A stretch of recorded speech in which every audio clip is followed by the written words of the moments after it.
जय श्री महाकाल आदेश 64 योगिनी, 56 करुआ, 80 मसान, 9 नारसिंह और 32 यक्षिणी।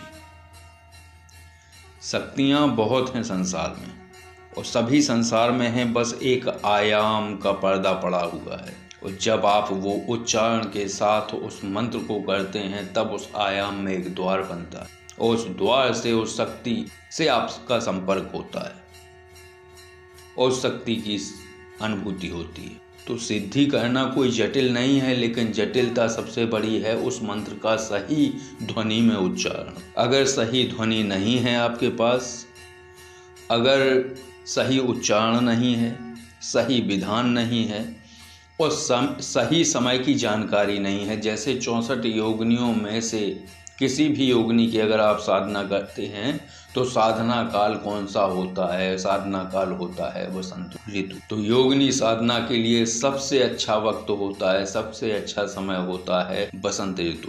वो बसंत ऋतु होती है फरवरी से मार्च के मध्य। तो हर सिद्धि का अपना एक समय है, हर सिद्धि का एक अपना वक्त है। उस वक्त पे आप अगर साधना करते हैं तो स्वाभाविक रूप से सफल होने का प्रतिशत बहुत ज़्यादा होता है। और अगर सही समय नहीं है, जिस शक्ति का या जिस विधा का जो भी समय है, उसी समय अगर साधना होती है तो सफल होती है और उस समय नहीं होती है तो सफल नहीं होती है। शक्ति की अनुभूति इसीलिए नहीं होती है।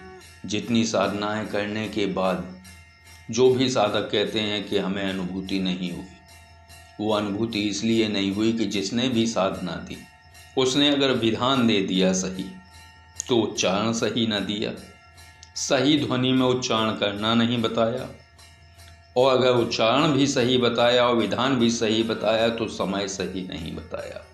रात्रि में करनी है या दिन में करनी है या इस माह में करनी है या इस वर्ष में करनी है या इतने बजे से इतने बजे तक में करनी है, ये सभी चीज़ें देखी जाती हैं। साधनाएं ऐसे नहीं होती हैं कि किसी भी वक्त कोई भी साधना शुरू कर लो। ज्योतिषीय मत के अनुसार जो सर्वार्थ सिद्धि योग होता है, उस समय आरंभ की हुई साधना सफल होने के प्रतिशत भी बड़े होते हैं। अमृत योग में अलग है, पुष्कर योग में अलग है, सभी योगों में अपने अपने अलग विधान हैं। अब तीक्ष्ण शक्तियों की साधना कब करनी है, किस जगह करनी है, ये भी बहुत महत्वपूर्ण होता है। तो 80 मसान होते हैं। अब आप कौन सा मसान कर रहे हैं? ऐसे ही ब्रह्मदेव हैं, तो कौन से ब्रह्मदेव? ब्रह्मदेव का अर्थ ये नहीं है कि ब्रह्मा जी की बात हो रही है। अभी पिछले वीडियो में आपने सुना होगा कि ब्रह्मदेव इत्र योनि की शक्ति है। ये एक ऐसे जानकर ब्राह्मण रहे, जो ब्राह्मण थे, जानकार थे, तंत्र के ज्ञाता थे, लेकिन खान पान उनका सात्विक रहा। कभी भी किसी साधना में मांस का प्रयोग नहीं किया, किसी भी साधना सिद्धि में भक्ष्य अभक्ष्य नहीं। भक्ष्य अभक्ष्य का मतलब है कि जो चीज़ें खाने योग्य नहीं हैं। किसी भी जीव का मांस जब तक ना भक्षण किया जाए, जब तक प्रकृति में अन्य वस्तु हैं उदर पूर्ति के लिए। तो ऐसे ब्राह्मण जो तंत्र के जानकार थे और पूर्ण सात्विक थे आंतरिक रूप से, और उनके शरीर त्यागने के बाद, क्योंकि तंत्र के जानकार थे तो स्वाभाविक है मुक्ति तो उनके द्वार पे है, लेकिन वो स्वयं मुक्त नहीं होना चाहते हैं क्योंकि वो उसमें और खोजते हैं।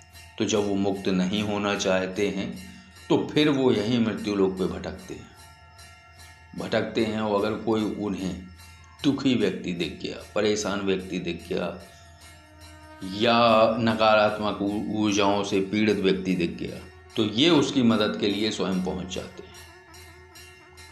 धीरे धीरे वो जिसको ये आते हैं उसको बोलते हैं घोलना या सवारी। तो उसके मुंह से ही ये कहलवा देते हैं कि हम फला हैं और ये हम ठीक कर रहे हैं। इसे धीरे धीरे उनकी ड्योढ़ी तैयार हो जाती है, धीरे धीरे उनका दरबार लगने लगता है और वो समाज के लिए एक अच्छा कार्य करते हैं और लोगों की परेशानियों को दूर करते हैं। तो ये वो ब्रह्मदेव हैं। तो ऐसे ही ऊर्जाएं हैं ये मसान, नारसिंह, करुआ। करुआ को आप एक तरीके से बेताल के रूप में भी देख सकते हैं। बड़े तीक्ष्ण हैं ये, तो ये अच्छा नहीं करते हैं। इनको अगर किसी के ऊपर छोड़ दिया गया, दिमाग खत्म हो जाएगा, शरीर रुग्ण हो जाएगा और उसको चीज़ें समझ नहीं आएंगी। वो धीरे धीरे उसका विनाश निश्चित हो। ऐसे ही नारसिंह हैं। ये नरसिंह भगवान नहीं, ये नारसिंह हैं, ये वीर हैं। वीरों में इनकी गणना होती है। 9 नारसिंह हैं ये। इसी तरीके से 80 मसान होते हैं। ऐसे ही ब्रह्मदेव होते हैं, ऐसे ही गौड़ होते हैं। ये एक नहीं है, क्योंकि देह त्यागने वाला ब्राह्मण एक नहीं है, तांत्रिक ब्राह्मण एक नहीं है, कई ब्राह्मण हैं। और ब्रह्म राक्षस वो है जो पूर्ण तांत्रिक था और वो अतृप्त था और ब्राह्मण भी था। मांस मदिरा का पूर्णता से सेवन करता था।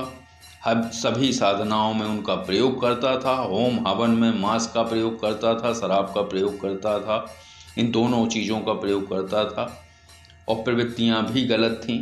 तो ये ब्रह्म राक्षस की श्रेणी में चले जाते हैं। फिर इनके अंदर की तीक्ष्णता, क्रोध उस समय उजागर होते हैं जिस समय ये मृत्यु उपरांत, जब भटकाव की स्थिति में होते हैं, क्योंकि इनके लिए मुक्ति का द्वार नहीं खुला होता।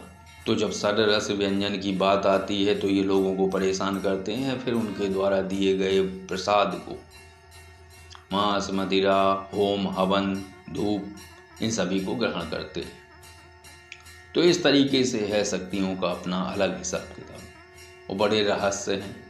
जितना जिसको समझ आता है वो उतना जानकारी रखता है, वो उतना बताता है। तो ब्रह्मदेव की भी सिद्धि अपनी जगह बहुत विलक्षण है, क्योंकि ये अगर किसी पे कृपालु हो गए तो उस व्यक्ति के कोई भी कार्य नहीं रुकने हैं, क्योंकि वो व्यक्ति अगर किसी के सर पे हाथ फेर दे तो नेगेटिव एनर्जी उससे हट जाएगी। तो ये तो थी चर्चा कि सही समय पे सही साधना को करना। जिस समय जिस साधना का समय है उस समय करने से ही उस साधना में सफलता सुनिश्चित होती है। अनुभूति ना मिलने का एक ही कारण है कि सही समय, सही विधान या सही उच्चारण का ना होना। और सबसे बड़ी बात है सानिध्य का ना होना। अगर सानिध्य है, सिखाने वाला साथ है, तो वो उन चीज़ों को कर चुका है, उसे उसका सारी प्रक्रियाएं पता है।